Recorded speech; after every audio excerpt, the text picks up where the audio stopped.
சர்வதேச திரைப்பட விழாவில் இடம்பெற்றிருக்கக்கூடிய படங்களை குறித்து தினந்தோறும் நமது ஷோவில் பார்த்துக்கிட்டு இருக்கோம். அந்த வகையில் இன்றைய நாள் இடம்பெற்றிருக்கக்கூடிய முக்கிய படங்களை குறித்து திரைக்கதை ஆலோசகரான கருந்தில் ராஜேஷ் அவர்கிட்ட பேசலாம். இன்றைய நாளில் இடம்பெற்றிருக்கக்கூடிய படங்களில் நம்ம முக்கியமான ஒரு படமாக வந்து டாக்ஸி அப்படிங்கிற படத்தை எடுத்துக்கலாம்னு நினைக்கிறேன். பிகாஸ் இது ஈரானியன் மூவி டிரெக்டருடைய ஜாஃபர் பனாகி அப்படிங்கக்கூடிய இயக்குனருடைய முக்கியமான ஒரு படம்.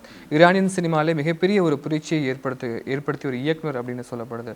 இந்த டாக்ஸிங்கிற இந்த படத்தை வந்து இயக்குனதும் ஒரு புதுவிதமாக, அதே சமயத்தில் ரொம்ப சுவாரஸ்யமான ஒரு விஷயத்தோடு இயக்கியிருக்கார் ஜாஃபர் பனாகி அப்படின்னு சொல்லப்படுது. அந்த விஷயத்தை பற்றின பின்னணிகளை குறித்து சொல்லுங்கள். ஓகே, முதல்ல ஈரானியன் ஃபிலிம்ஸ் பற்றி பார்ப்போம், அதுக்கப்புறம் ஜாஃபர் பனாகிக்கு வருவோம்.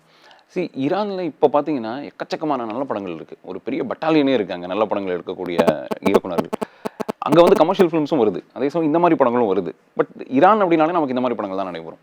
நல்ல கலை நயம் மிக்க படங்கள்.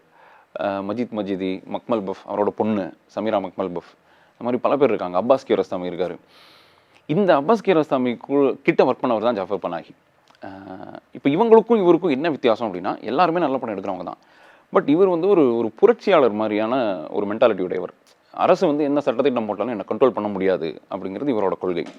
நான் பணம் எடுத்துகிட்டு தான் இருப்பேன், என்னை யாராலும் தடுக்க முடியாதுன்னு சொல்லியிருக்காரு. என்னன்னா, அங்கே ஈரானில் வந்து சென்சார்ஷிப் ரொம்ப கடுமையாக இருக்குது. அதை பற்றி கேள்விப்பட்டிருப்பீங்க. அது ரொம்ப மோசமான சென்சார்ஷிப். என்னன்னா, இப்போ நீங்கள் அரசை பற்றின எந்த கருத்தையும் உங்கள் சினிமாக்கள்லையோ இல்லை ஊடகங்கள்லையோ பத்திரிகையிலையோ பாட்டுலையோ கொண்டே வர முடியாது. அரசை விமர்சிக்கவே கூடாது. அதனால அங்கே எல்லாருக்குமே ஜனரஞ்சகமான படங்கள் எடுக்க தான் பிடிக்கும். எந்த பிரச்சனையும் இல்லாமல் ஜாலியாக ஒரு படம் எடுத்து ரிலீஸ் பண்ணிட்டு போயிடுவாங்க. ஜாஃபர் பனாகியோட டாக்ஸியை பற்றி படிக்கும்போது இட்ஸ் மெட்டாஃபிக்ஷன் பேஸ்டு எடுக்கப்பட்ட ஒரு படம் அப்படிங்கிற மாதிரி கேள்விப்பட்டேன். அந்த ஆட்டோ ஃபிக்ஷன் பற்றி ஒரு ஐடியா நம்ம ஆடியன்ஸ்க்கு இருந்தாலுமே கூட ஆட்டோ ஃபிக்ஷன் அண்ட் மெட்டாஃபிக்ஷனுங்கிற இந்த க்ரைட்டீரியாவில் என்ன டிஃப்ரென்ஸ் இருக்குது சார்? ஓகே, ஆட்டோ ஃபிக்ஷனுங்கிறது கிட்டத்தட்ட சுயசரிதை மாதிரியே இருக்கும். ஆனால் சுயசரிதையில் சில புனைவு சம்பவங்கள் கலந்தது தான் ஆட்டோ ஃபிக்ஷன். அந்த நாவலோ இல்லை சினிமாவோ எடுத்தவங்களை பற்றி நமக்கு தெரிஞ்சிருந்தா அந்த சினிமாலேயும் அவங்க வாழ்க்கை சம்பவங்களே அப்படியே வரும். சில இடங்களில் சில மாறுதல்கள் இருக்கும். இந்த மாதிரி ஒரு படமோ ஒரு நாவலோ இருந்ததுன்னா அது ஆட்டோ ஃபிக்ஷன். மெட்டாஃபிக்ஷனுங்கிறதுல அது ஒரு புனைவு அப்படிங்கிற காமிக்கிறதுக்குன்னே சில விஷயங்கள் எக்ஸ்ட்ராவாக ஆட் ஆகிருக்கும். நீங்கள் சொன்ன அந்த ஒரு முறையை பற்றி பார்க்கும்போது உத்தம வில்லன் வந்து அதை சார்ந்து எடுக்கப்பட்ட ஒரு படமாக பார்க்கப்படுது. உத்தம வில்லனுங்கிறது ஒருவேளை இந்த முறை தானா, எதையும் தாண்டி ஏதாவது முறையை பின்பற்றி அதில் அந்த கூறுகள் இருக்குது. இப்போ ஒரு நடிகனோட கதை, அந்த நடிகன் ஃபேஸ் பண்ணுற சில பிரச்சனைகள், இவருமே ஒரு நடிகன். ஸோ இவர் எடுத்த படம் இவரை பற்றின படமாக கூட இருக்கலாம். இல்லை அது வேற ஒரு புனைவா, முற்றிலும் புனைவுன்னு கூட அவர் சொல்லலாமே, அதை நிரூபிக்க முடியாது. ஸோ அது அந்த மாதிரி படம் தான். வேர்ல்ட் சினிமா அப்படின்னு நம்ம பேசும்போது வந்துட்டு மக்கள் சார்ந்த படைப்புகள் அப்படிங்கிறத வேர்ல்ட் சினிமா, இல்லை ஆஸ்கரில் வந்து எந்தெந்த படங்களை விருது வாங்குதோ அதுதான் வேர்ல்ட் சினிமா.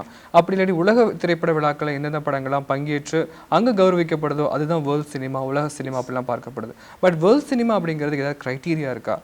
வேர்ல்ட் சினிமாங்கிறது இப்படி தான் இருக்கணும் அப்படிங்கக்கூடிய விஷயங்கள் ஏதாவது ஃபாலோப்பில் இருக்கா?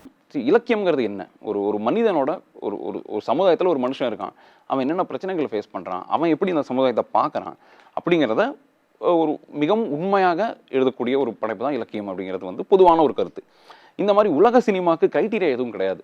இப்போ பல அப்ரெஸ் பண்ணப்பட்ட சில நாடுகள் வந்து அவங்களோட பிரச்சனைகளை படமாக எடுத்து ரிலீஸ் பண்ணுவாங்க. அந்த படத்தை பார்த்தீங்கன்னா உங்களுக்கு ஒரு என்ஜாய் பண்ணிட்டு போகிற மாதிரி இருக்காது.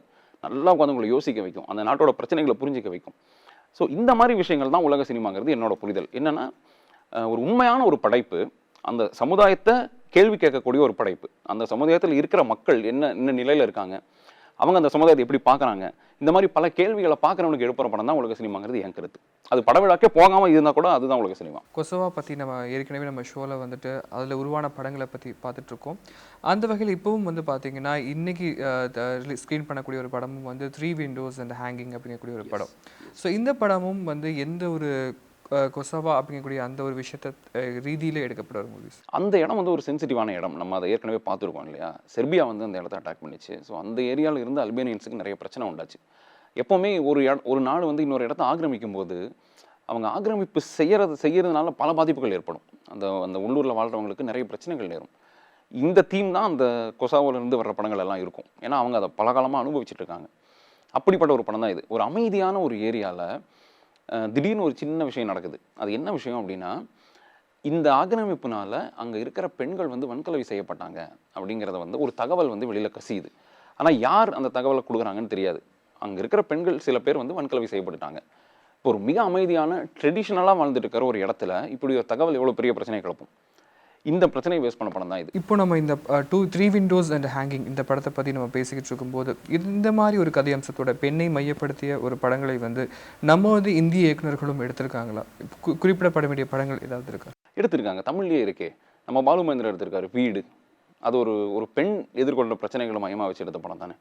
வீடு கட்ட ஒரு பெண் வந்து எவ்வளோ பிரச்சனைகளை சந்திக்கிறா, அவளுக்கு என்னென்ன ஆகுது, சமுதாயம் அவளை எப்படி ரெஸ்பாண்ட் பண்ணுது, இது வந்து வீடு.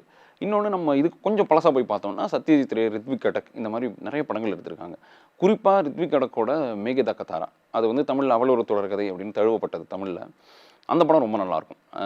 ரித்விக் கடக்கோட எல்லா படங்களும் அப்படி தான் இருக்கும். அதில் பெண் கேரக்டர் வந்து ரொம்ப ஸ்ட்ராங்காக இருக்கும். அவங்க சந்திக்கிற பிரச்சனைகளும் அந்த படங்களில் மெயினாக இருக்கும். இன்ஃபர்மேஷன் இருந்த பல படங்கள் இன்னைக்கு நம்ம பார்த்தோம். கண்டிப்பாக இது போன்ற படங்கள் நாளையும் திரையிடப்படும். அதை குறித்தும் நமது மீண்டும் அலசுவோம். அதுவரை இணைந்திருங்கள். நன்றி, வணக்கம்.